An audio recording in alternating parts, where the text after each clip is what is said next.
Okay, let's unpack this. Let's do it. Imagine looking at your next big international trip and realizing that layover, that necessary evil. Oh, yeah. The dreaded 8 or 10 hours staring at airport carpeting. Exactly. Imagine that can actually become a full-blown visa-free vacation. Yeah. We're talking about unlocking up to 10 days of exploration baked right into your itinerary. That's right. Today, we are deep diving into what is really the ultimate logistics cheat sheet for international travelers passing through China. Okay. Our sources detail the crucial rules around visa-free transit, which is often called TWOV, and they identify the 24 specific regions where you can actually step out of the airport and explore. So our mission is to take this huge list of provinces and municipalities, which, frankly, look like total information overload, It can be, yeah. and we're going to transform it into crystal clear, actionable knowledge. You need to know not just where you can go, but the specific kind of technical rules that govern this access. And let's get the core fact out right away, because it's the big headline. Hit me with it. In these designated areas, the maximum time you can get for this visa-free access is substantial. You can be granted permission to stay for up to 10 days. 10 days. Up to 10 days, depending on the specifics of the region you enter. That's not a layover. That is a strategically planned mini-trip. It absolutely is. But, okay, before we all get excited about misty mountains and historical caves, we have to talk logistics. Yes. Because this isn't just a free pass for anyone flying into China. It's called visa-free transit for a reason. Exactly. And this is the crucial nuance that often trips people up.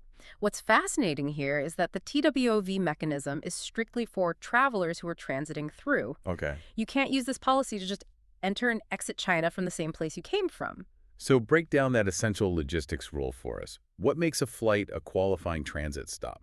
It all boils down to what we can call the ABC rule. ABC. Right.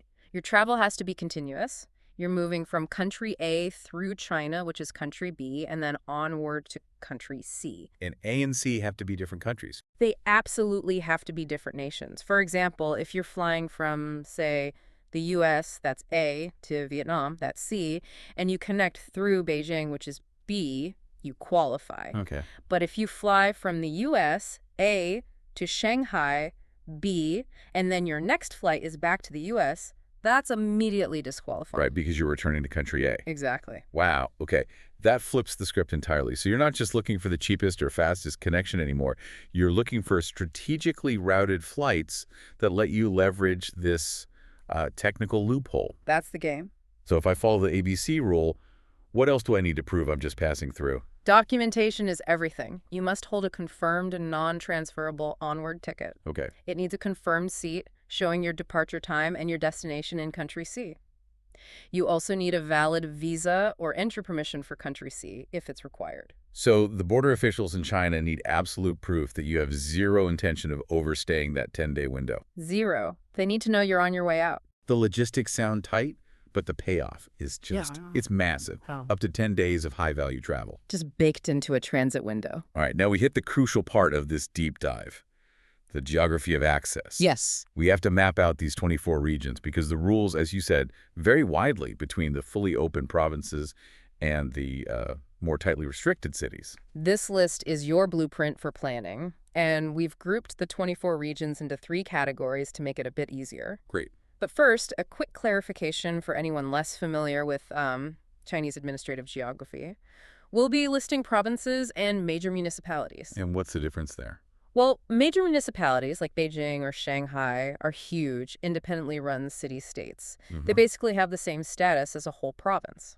I see. So getting access to one of them gives you access to that whole massive hub. You've got it. Perfect. Yeah. Let's start with the largest group, Category 1. These are the 19 regions that are either major municipalities or have sort of generally unrestricted listings in our source material. Right, meaning you get broad access across the area. We can go geographically to make them easier to remember. Let's do it. Starting in the north, you have the immense political and industrial heartland. That includes Beijing. Of course. And the surrounding areas of Tianjin, which is another major municipality, and the province of Hebei. This is your gateway to the political and cultural capital. Okay, moving northeast towards the border regions. We find the 3 provinces of what's called the Dongbei, or the Northeast. That's Liaoning, which has major industrial centers on the coast. Hmm. And then Heilongjiang, which is famous for its proximity to Russia and some very intense winters. Right. Okay, now down the coast. This is where it gets really familiar for a lot of international travelers. For sure. The coastal cluster includes the major municipality of Shanghai and its close neighbors, Jiangsu and Zhejiang. That's a powerhouse group right there. It is. This grouping gives you the best access to high-speed rail networks and China's huge tech and financial hubs. And that's nearly half the list already. So continuing down the coast. We add Fujian, known for beautiful mountains and tea production, and then a bit inland, Shandong and Henan. Shandong, deep historical significance. Yeah, And Henan is like the geographical center of ancient China, right? that's the one. Okay, moving further south. Central and more tropical climates. The list includes Hubei, which is a key central transportation hub, and Hunan, the birthplace of some very famous cuisine and a lot of revolutionary history. And then south, where the transit traffic really heats up. You have Guangdong, the huge manufacturing and commerce engine near Hong Kong, Right. and the autonomous region of Guangxi, which is known for those dramatic karst mountains and river valleys. Beautiful. Okay, finally we move inland and west. This gives you strategic access to the vast interior. It includes the inland major municipality of Chongqing, a huge, sprawling city that's a gateway to the west. I've heard it's massive. It is. Then there is Sichuan, a must-visit for its unique culture, pandas, and of course the spicy food. A personal favorite. Then Yunnan, near Southeast Asia, famous for its diversity and incredible landscapes. And finally Shaanxi, which is where you'll find historical treasures like the Terracotta Army. Wow. That is a rapid-fire list of 19 regions. It gives a traveler a colossal range of options. It really does. But here's the major strategic question that has to be answered. Okay. If I land in Beijing, can I then hop on a high-speed train, go down to Shanghai, and explore both regions during my 10-day transit window? That is maybe the most important question for maximizing those 10 days, and the answer is generally yes. Really? Our sources indicate that for the vast majority of these regions, travelers can move between the listed provinces and municipalities, As long as you stay within the total allotted time, the 10 days, and most importantly, you exit China from one of the designated open ports in any of those 24 regions. while still following that A to B to C rule. Always. That rule is ironclad. So the logistical constraints shift from where can I go to how fast can I cover ground in 10 days. Yeah, That is fantastic news for the travel planner. it is. But, and this is where we have to pause, the next category changes everything. It does. We have to transition to the provinces where the restriction is tight. This is category 2, provinces with specific city limitations. This is crucial nuance. This is where your itinerary planning has to become, well, ruthlessly specific. If you fly into one of these provinces, you have to stick strictly to the city or cities named. Or you risk violating the terms. Big time. Okay, let's start with Shaanxi. Shaanxi has some incredible history, but your visa-free access is strictly limited to just 2 cities. That's right, Taiwan and Datong. I mean, we just listed 19 regions that are broadly open. Why are these 2 provinces singled out for such tight city-level restrictions? That's a great question, and it probably reflects the underlying security and administrative logistics. So By limiting access to specific entry points in their immediate areas, Taiyuan is the capital. Datong is a major historical site. It simplifies border control. It minimizes the administrative burden across the wider, less populated parts of the province. So it's a targeted access to specific tourist draws, rather than opening up the whole provincial map. Exactly, a targeted allowance for high-value tourist spots. So Taiyuan and Datong for Shaanxi, Yeah. and the second province with this sharp limitation. That would be Jiangxi.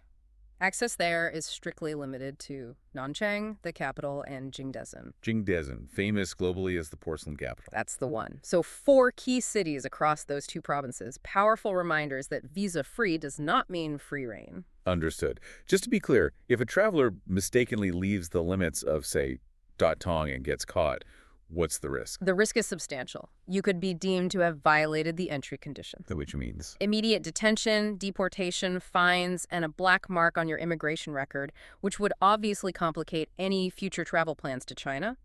Sticking to those city borders is non-negotiable. Message received. Read the fine print. Okay, that leaves us with category 3. The regions that the source material specifically singles out as being wide open. Yes. Always nice to hear.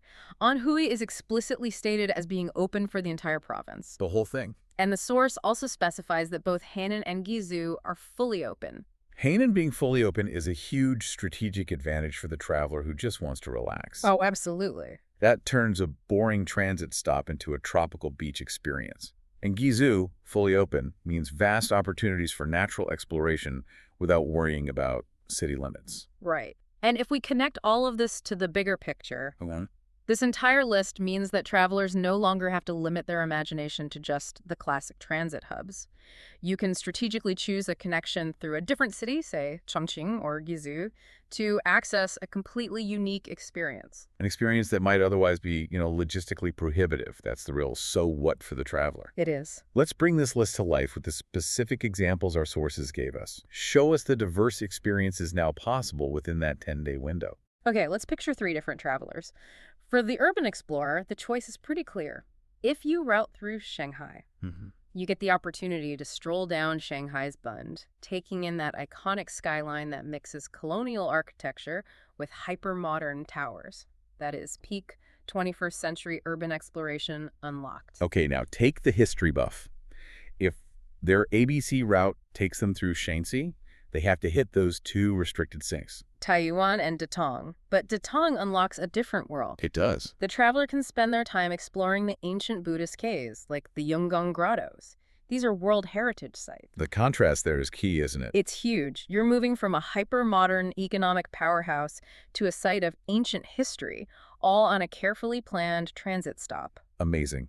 And finally, for the traveler who just needs pure escapism, That fully open status for Hainan is the answer. You get that chance for true tropical relaxation, turning a layover into a genuine beach retreat. provided your final destination, country C, allows for that routing.